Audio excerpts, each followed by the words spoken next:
भाजपला जे नको तेच सांगलीत होतंय। भाजपला आपल्या सत्तेत वाटेकरी नको, पण तेच सुनेत्रा पवारांच्या राष्ट्रवादी काँग्रेसने केलंय। त्यामुळेच बहुमतापासून कोसो दूर असतानाही सांगली झडपीवरची सत्ता कायम राखण्याची भाजपची खेळी फेल जाण्याची शक्यता निर्माण झाली आहे। आणि हे सगळं आधी चारही बाजूला चार तोंड असलेल्या राष्ट्रवादी काँग्रेसने आपले पत्ते उघड केल्यानं झाले।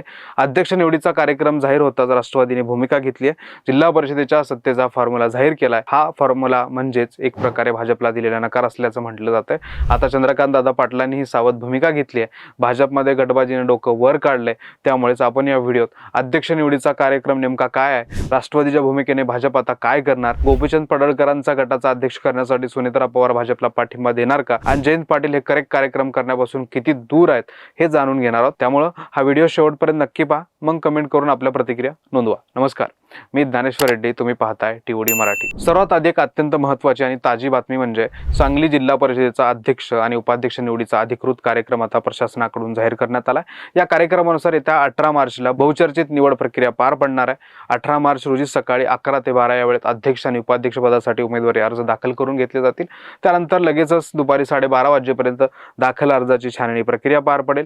दुपारी 1 वाजेपर्यंत उमेदवारांना अर्ज मागे घेण्याची मुदत देण्यात आली आणि सर्वात महत्त्वाचा क्षण म्हणजे दुपारी 2 वाजता जिल्हा परिषदेच्या विशेष सभेचं आयोजन करण्यात आलं असून तिथे गरजेनुसार प्रत्यक्ष मतदान घेतलं जाईल आणि सांगलीचा नवा कारभारी कोण यावर अधिकृत शिक्कामोर्तब होईल। त्यामुळे आता सर्वच राजकीय पक्षांच्या हालचालींना प्रचंड वेग आलाय। पण हा सगळा वेग आकडे समोर आले की मंदावतो। त्यामुळेच आपण या जिल्हा परिषदेतील आकडेवारी आणि सत्तेचं खरं गणित काय ते जरा नीट समजून घेऊयात। सांगली जिल्हा परिषदेत सत्ता स्थापन करण्यासाठी 31 हा बहुमताचा जादुई आकडा आहे। सध्या महाविकास आघाडी अत्यंत भक्कम स्थितीत उभी आहे। त्यांच्याकडे एकूण 30 सदस्य आहेत। यामध्ये राष्ट्रवादी काँग्रेस, शरदचंद्र पवार पक्षाचे 18, काँग्रेसचे 11 आणि शिवसेनेचा 1 सदस्य। याचा अर्थ स्पष्ट आहे की महाविकास आघाडीला स्वतःचा अध्यक्ष बसवण्यासाठी केवळ एका वाढीव सदस्याची गरज आहे। याउलट भाजपची परिस्थिती अत्यंत आव्हानात्मक आणि नाजूक आहे। भाजपच्या स्वबळावर केवळ 16 सदस्य निवडून आलेत आणि त्यांचे मित्रपक्ष असलेल्या रयत क्रांती संघटना आणि जनसुराज्य शक्ती पक्षाचा प्रत्येकी एक सदस्य आहे। असे मिळून त्यांच्याकडे 18 सदस्य आहेत। बहुमताचा आकडा गाठण्यासाठी भाजपला आणखीन तब्बल 13 सदस्यांच्या पाठिंब्याची नितांत आवश्यकता आहे। ही 13 सदस्यांची बेरीज जुळवणं भाजपसाठी अजिबात सोपं नाही। यासाठी त्यांना शिंदे सेनेच्या 7 आणि राष्ट्रवादी काँग्रेसच्या 6 सदस्यांना सोबत घ्यावंच लागेल। पण इथेच सर्वात मोठा राजकीय ट्विस्ट आहे। भाजपने राष्ट्रवादी आणि शिंदे सेनेला सोबत घेतलं तर त्याची एकूण सदस्य संख्या 18 अधिक 13 म्हणजेच बरोबर 31 इतकीच होते। याचाच अर्थ एवढी सगळी जुळवाजुळव करून ही भाजपला केवळ काठावरचं बहुमत मिळतं। राजकारणात काठावरचं बहुमत हे नेहमीच धोक्याचं असतं। त्यामुळे सत्ता शाश्वत आणि टिकणारी हवी असेल तर भाजपला केवळ महायुतीतील मित्रपक्षावर अवलंबून राहून चालणार नाही। त्यांना काही महाविकास आघाडीतले सदस्यही फोडावे लागणार आहेत। महाविकास आघाडी सदस्य फोडल्याशिवाय भाजप निर्धास्तपणे सत्ता स्थापन करू शकत नाही, हे तरी वार सत्य आहे। दुसरीकडे महाविकास आघाडीचं गणित अत्यंत साधं आणि सोपं आहे। त्यांना फक्त 1 सदस्य हवाय। आपले सर्व सदस्य एकजूट ठेवून राष्ट्रवादी काँग्रेस किंवा शिंदे सेनेच्या एखाद्या सदस्याने भाजपच्या विरोधात जाऊन ऐनवेळी बंडखोरी केली तर महाविकास आघाडीची सहज सत्ता येईल। सध्या जिल्ह्यात बंद दाराआड ज्या घडामोडी सुरू आहेत त्यावरून हीच शक्यता अधिक प्रबळ दिसते की जयंत पाटील याच एका संधीची वाट बघत आहेत आणि ते अचूक टायमिंग साधून करेक्ट कार्यक्रम करण्यासाठी ओळखले जातात। हे निवळ सांगलीच नाही तर महाराष्ट्रालाही ठाऊक आहे।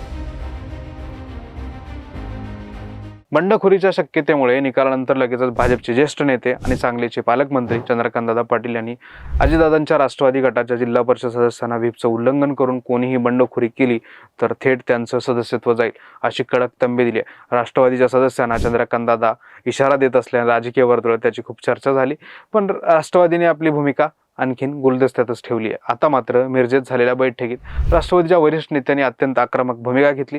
जो पक्ष पहिल्या 1.25 वर्षासाठी अध्यक्षपद देईल त्याच पक्षाला आम्ही पाठिंबा देऊ अशी स्पष्ट अट ठेवली आहे। अजितराव घोरपडे, शिवाजीराव नाईक, राजेंद्र अण्णा देशमुख यांसारख्या नेत्यांचा भाजपला आणि त्यांच्या स्थानिक नेतृत्वाला तीव्र विरोध आहे। त्यामुळे त्यांनी आपला बी प्लॅन ही तयार ठेवलाय। सुनेत्रा पवार यांच्याकडून भाजपला पाठिंबा देण्याचा आदेश आलाच तर पक्षाचे 2 सदस्य व्हीप झुंगारून महाविकास आघाडीला मतदान करतील।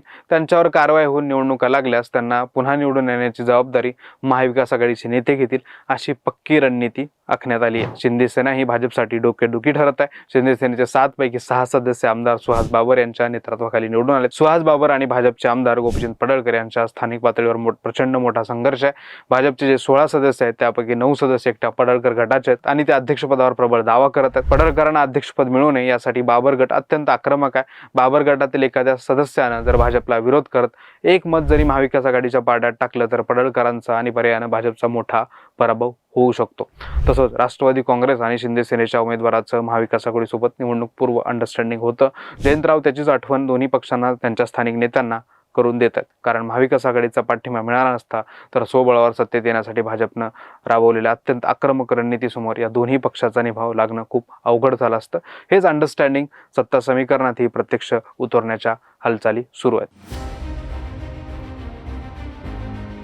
भाजप नेत्यांच्या विधानामधील विरोधाभास सांगलीकरांचं लक्ष वेधून घेतोय. पालकमंत्री चंद्रकांत पाटील हे संयमी भूमिका मांडत वेट अँड वॉच करतात, तर दुसरीकडे भाजपचे मंत्री साताऱ्यातील नेते जयकुमार गोरे यांनी सातारा, सांगली आणि धाराशिव या तिन्ही जिल्हा परिषदात भाजपचाच अध्यक्ष होणार असा अत्यंत आक्रमक दावा केलाय.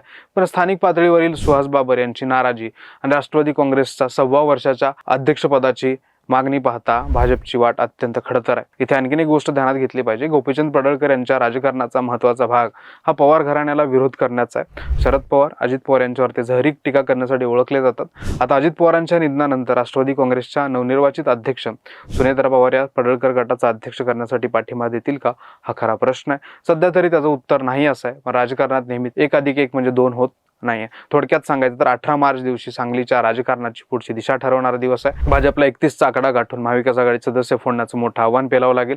तर जयंत पाटील यांना फक्त एक बंडखोर सदस्य आपल्या गळाला लावायचा आहे. चंद्रकांत पाटील यांच्या व्हीपच्या इशाऱ्याला न जुमानता कोण बंडखोरी करणार? पडळकरांचा अध्यक्ष बसवण्यासाठी सुनेत्रा पवार भाजपला पाठिंबा देणार का?